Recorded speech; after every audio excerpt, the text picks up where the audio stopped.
Dans cet épisode, nous allons voir comment on fait pour définir des variables. On a vu précédemment qu'on pouvait faire des calculs facilement avec Twig. Maintenant, j'aimerais vous montrer qu'on peut affecter un nom de variable et une variable, tout simplement pour l'utiliser dans notre template. Alors, ici, qu'est-ce qu'on a fait? On lui a dit d'afficher quelque chose. Donc on pourrait traduire en fait, hop, ici, les accolades par dit quelque chose. Donc on n'oubliera jamais, deux accolades comme ceci veut dire dit quelque chose. Maintenant, si on veut set quelque chose, c'est-à-dire définir une variable par exemple, on peut lui dire ici, hop, avec un pourcent, et on pourrait par exemple mettre set, je sais pas qu'est-ce qu'on pourrait mettre comme variable. Allez, ma variable, on va mettre set ma variable égale, et ici on va mettre ma première variable avec Twig. Et on ferme. Alors qu'est-ce qu'on a fait? On a défini une variable tout simplement en lui disant ici accolade %, et on a fermé %accolade. N'oublie pas le set pour dire je définis quelque chose. Alors on pourrait traduire ici, comme je l'ai dit quelque chose. Ça on pourrait lui dire fais quelque chose. Et autre chose, un dernier point petit crucial, les commentaires ici, commente quelque chose. Voilà, donc au récapitulatif, récapitule, commente quelque chose, fait quelque chose et dit quelque chose. N'oubliez jamais cette syntaxe, c'est vraiment très important.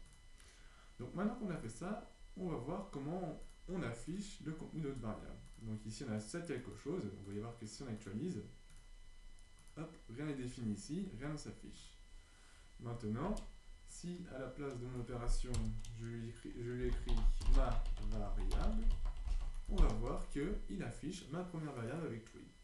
Autrement dit, le contenu de ma variable. Donc maintenant, on sait afficher une simple variable. Alors, je propose ici de mettre des types à notre variable. C'est-à-dire qu'ici, on va dire, ici, ça va être un string. Donc on lui dit en fait, on définit un string par des simples quotes classiques. Ici, on va définir une variable int. Donc on met juste int pour dire que ça va être une variable int. Donc ça, c'est vraiment le nombre de variables à titre d'exemple. C'est vraiment pour vous montrer les différences. Un int, lui, va être défini sans les guillemets. C'est-à-dire qu'on met par exemple le 17. Hop. Et ici, on pourrait afficher hop, int.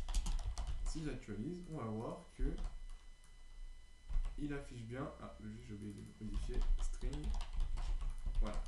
Ma première variable avec Twig, donc ça c'est notre première variable qu'on a définie, et ici 17. Autrement dit, on a du string, on a du int. Voilà. Si j'avais ici retiré les accolades,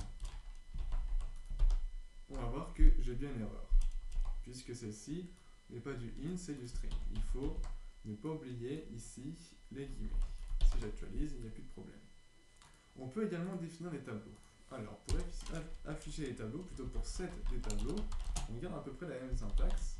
On va mettre set, donc là, table sample, donc table sample. Et on va lui dire ici, je sais pas moi, first, second. On ferme le tableau. Si j'actualise, hop, j'ai oublié de fermer, hop, ici, si j'actualise, on voit qu'il ne se passe rien. Maintenant, si je veux afficher le premier élément de mon tableau, il me suffit, ici, hop, de faire un table sample, et là, je vais lui dire d'afficher l'élément 0. Si j'actualise, on voit bien qu'il me retourne first. Si je mets l'élément 1, comme d'habitude, les tableaux commencent toujours par 0, c'est comme en PHP. Donc là, si je mets l'élément 1, 0, 1, il va m'afficher second. Maintenant, on va avoir un deuxième type de tableau qui va nous permettre de définir les keys. C'est-à-dire que si par exemple, j'aurais voulu ici à la place de mettre 1, mettre Toto par exemple, on va faire set table, tab tout court d'ailleurs, tab tout court, voilà. On n'oublie pas ici une accolade, et ici on va définir donc Toto, first, 2 points,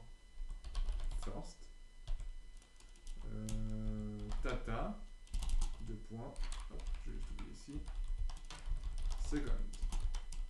On ferme ici. Si je veux afficher l'élément Toto, je fais... Alors on va afficher tab, et ici on va mettre Toto.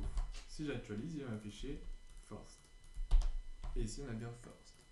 Donc on a vu 4 façons de définir une variable. Donc un string classique, donc sans oublier les guillemets, c'est très important. Du type int, pas besoin de guillemets, on met directement le integer qui correspond à notre variable, donc ce qu'on veut set dans la variable. Un tableau simple sans définir les clés, donc ici crochet classique. Donc si par exemple je voulais mettre des int, j'ai pas besoin de guillemets, je mets directement 18 et 19. Et on va le chercher avec table sample, hop, et on met 0 pour afficher le 18. Et là, ça va afficher 18. Et le dernier élément, ça va être encore une fois un tableau, mais ce coup-ci en définissant les clés. Donc, à l'inverse de celui-ci, on met pas de crochet, on met des incollables. On définit ici une clé, l'élément contenu, encore une fois une clé, l'élément contenu. Donc on sépare chaque itération par une virgule. Donc on pourrait autrement dit hop, faire comme ça. Mais on peut rajouter autant de choses qu'on veut, c'est comme vous le souhaitez.